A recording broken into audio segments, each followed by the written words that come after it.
शादी एक गहरी नींव है जो समाज में लोगों को और परिवार को आपस में बांध कर रखती है। बहुत से लोग शादीशुदा जिंदगी को सफल तरीके से जीने में कामयाब हो जाते हैं, वहीं बहुत से लोगों के लिए यह एक खौफनाक और कठिन परिस्थिति बन जाती है। ऐसी ही एक खबर सामने आई है जिसने देश के हर कोने में रोष पैदा कर दिया। दरअसल खबर बिहार के समस्तीपुर के रहने वाले एक सॉफ्टवेयर इंजीनियर की है। इस आत्महत्या के मामले ने पूरे देश को झंझोर कर रख दिया है। मंगलवार को उसकी पत्नी और उसके परिजनों के खिलाफ खुदकुशी के लिए उकसाने का मामला दर्ज किया गया। पुलिस ने बताया कि बंगलुरु की एक निजी कंपनी में काम करने वाले अतुल सुभाष ने 24 पन्नों का सुसाइड नोट छोड़ा है, जिसमें उसने शादी के बाद जारी तनाव, उसके खिलाफ दर्ज कई मामलों, उसकी पत्नी, रिश्तेदार और उत्तर प्रदेश के एक न्यायाधीश की ओर से प्रताड़ित किए जाने का भी जिक्र किया। अब आमतौर पर देखा गया है कि पत्नियां अपने पतियों के सताए जाने के बाद कानून का सहारा लेती हैं, जिसके बाद कोर्ट की तरफ से उन्हें न्याय भी मिलता है। महिलाओं को ऐसे ही कई कानूनी अधिकार दिए गए हैं, जैसे कि चाहे परिस्थिति किसी भी तरह की हो, चाहे उनके पति की मृत्यु ही क्यों ना हो गई हो, फिर भी एक पत्नी अपने ससुराल में रह सकती है। अगर बात तलाक तक पहुंच चुकी है, तब भी एक पत्नी अपने पति के घर में तब तक रह सकती है जब तक कि उसे रहने के लिए दूसरी उचित जगह नहीं मिल जाती। अगर महिला उसी घर में रहना चाहे तो ये भी उसके लीगल हक में है। इसके साथ ही एक महिला के पास इस बात का पूर्ण रूप से अधिकार होता है कि वह अपने बच्चे की कस्टडी की मांग कर सकती है, खासतौर पर यदि बच्चा 5 साल से छोटा हो।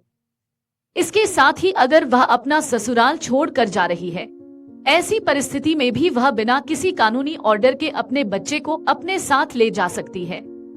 इसके साथ ही एक समान कस्टडी का अधिकार प्राप्त होने के बावजूद भी अगर घर में विवाद की स्थिति पैदा होती है तो महिला अपने बच्चे की कस्टडी अपने पास रख सकती है।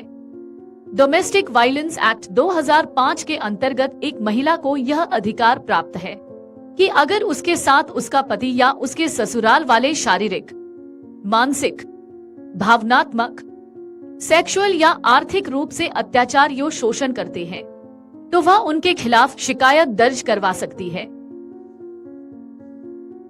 जिनका वो इस्तेमाल कर सकती है। इसी तरह पुरुषों के मन में भी सवाल उठता है कि क्या ऐसी स्थिति में उनके लिए भी कानूनी अधिकार है।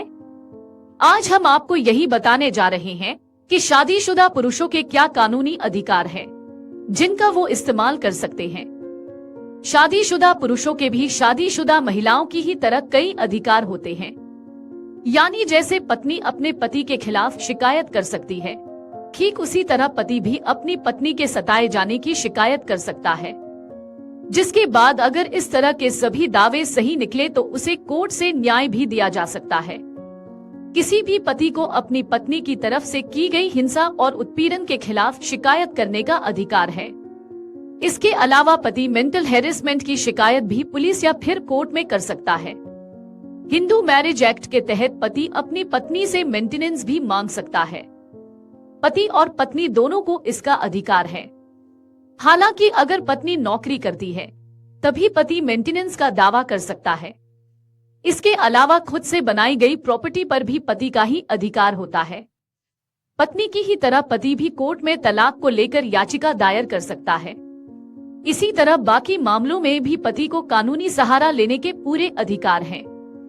इनमें दहेज का झूठा केस, गाली और धमकी देना, मायके में रहना, पिटाई करना, किसी और के साथ अफेयर आदि शामिल है। अगर आप ये वीडियो YouTube पर देख रहे हैं तो हमारे चैनल को सब्सक्राइब कर बेल आइकन दबाएं, और Facebook पर देख रहे हैं तो हमारे पेज को लाइक करें। 8 मिलियन प्लस सब्सक्राइबर, आपके इस भरोसे के लिए बहुत धन्यवाद।